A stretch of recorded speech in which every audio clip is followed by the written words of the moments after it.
देखिए इस particular problem के अंदर यहाँ पे आप फिगर देख सकते हो। फिगर से क्या है, मैं पहले यहाँ पे एक्सेस को सेटअप कर देता हूँ। देखिए यहाँ पे मैं ऊपर की तरफ जो है ना वो वाई एक्सेस लेता हूँ और इस डायरेक्शन में एक्स एक्सेस लेता हूँ। ठीक है, इस डायरेक्शन में एक्स एक्सेस लेता हूँ।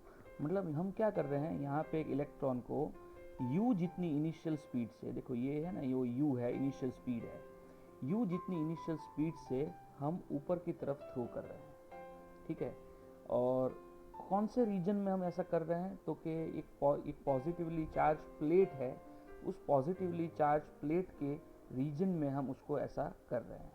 हम यहाँ पे ये इतना अभी मैंने दिखा दिया है तो काफ़ी है। आई am not just making this particular figure very much complicated. मैं सिर्फ यहाँ पे क्या दिखाता हूँ, देखो इसका इलेक्ट्रिक फील्ड जो होगा ना वो इस डायरेक्शन में होगा। और आप जानते हो कि यूनिफॉर्मली चार्ज प्लेट होती है, बहुत बड़ी प्लेट, तो उसका इलेक्ट्रिक फील्ड होता है सिग्मा अपॉन 2 एप्सिलॉन 0, राइट।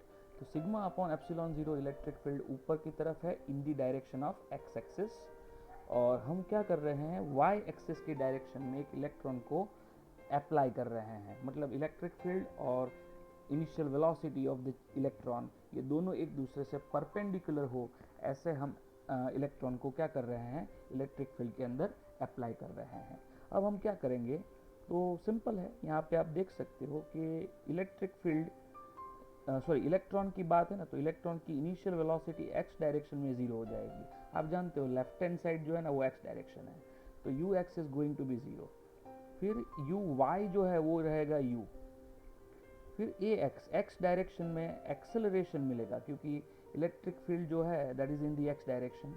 तो एक्सेलरेशन जो होता है इलेक्ट्रॉन के ऊपर लगने वाला एक्सेलरेशन, तो वो एक्सेलरेशन होगा e upon m. Force upon mass होता है, फोर्स होता है Q इंटू ई, और इलेक्ट्रॉन के लिए Q का जो वैल्यू होगा दैट इज बेसिकली ई।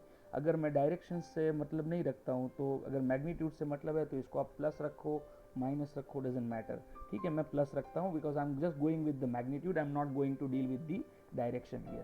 तो यहाँ पे ई अपॉन एम हो जाएगा, लेकिन आप जानते हो इलेक्ट्रिक फील्ड का वैल्यू कितना है, सिग्मा अपॉन 2 एप्सिलॉन 0 है। तो यहाँ पे ये क्या हो जाएगा, ई सिग्मा अपॉन 2 एप्सिलॉन 0 और m। तो ये हो जाएगा x डायरेक्शन में एक्सेलरेशन, और y डायरेक्शन में एक्सेलरेशन की वैल्यू क्या मिलेगी, तो कि ज़ीरो मिलेगी, क्योंकि y डायरेक्शन में इलेक्ट्रिक फील्ड जो है वो अप्लाई नहीं होता है। Electric field exist only in x direction, तो फोर्स भी सिर्फ x डायरेक्शन में ही लगेगा। अब हम क्या करते हैं, देखिए हियर अपने काइनेमेटिक्स के फॉर्मूला को यूज़ करते हैं। x is equal to u x t plus half a x t square. Okay, तो x की जगह पे x डायरेक्शन में उसने कितना डिस्टेंस ट्रैवल किया, तो x डायरेक्शन में जो भी डिस्टेंस ट्रैवल किया होगा, लेट अस से कि वो डिस्टेंस होगा d। क्यों d, क्योंकि आप देख रहे हो ये x की वैल्यू अपने क्वेश्चन में यहाँ पे दी हुई है d। यू एक्स की वैल्यू ज़ीरो है, तो इस टर्म को क्या करेंगे, निकाल देंगे। फिर हाफ ए एक्स की जगह पे हम क्या लिखेंगे, तो कि e sigma upon twice epsilon 0 m लिखेंगे।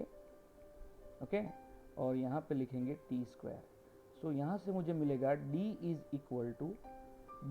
Equal to e sigma upon 4 epsilon 0 m into t square. इसको इक्वेशन नंबर 1 देते हैं। ठीक है, चलो अब क्या करेंगे, अब y के लिए लिखते हैं ना।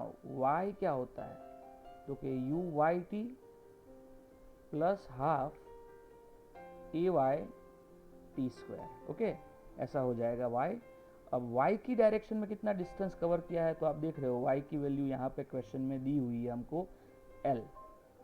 यू वाई होता है u t, और ए वाई की वैल्यू ज़ीरो होने की वजह से ये पूरी टर्म यहाँ पे ज़ीरो हो जाएगी, और यहाँ से मुझे t की वैल्यू मिल जाएगी that is l upon you, और ये हो जाएगा equation number 2। So therefore from 1 and 2, from 1 and 2 क्या होगा, जस्ट सी के d का जो वैल्यू मिलेगा मुझे that is going to be e sigma upon 4 epsilon 0 m t square मतलब यहाँ पे l square upon u square. चलो अब यहाँ पे क्वेश्चन में क्या पूछा है कि calculate the surface charge density of the plate. देखो यहाँ पे सरफेस चार्ज डेंसिटी कैलकुलेट करना है, मतलब यहाँ पे सिग्मा कैलकुलेट करना है, तो सिग्मा को सब्जेक्ट बना दो।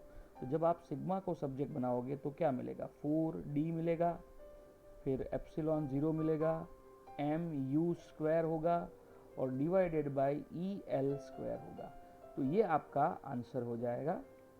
ओके, और ये जो आंसर है ना, इसमें 4 ऑप्शन में से किसी के साथ मैच नहीं करता। एक्चुअली यहाँ पे ऑप्शन डी के अंदर यू का स्क्वायर होना चाहिए, तो यहाँ पे ये छोटी सी मिसप्रिंट हो सकती है। So this is everything about this particular answer guys. I hope कि आपको समझ में आया होगा। Thank you very much.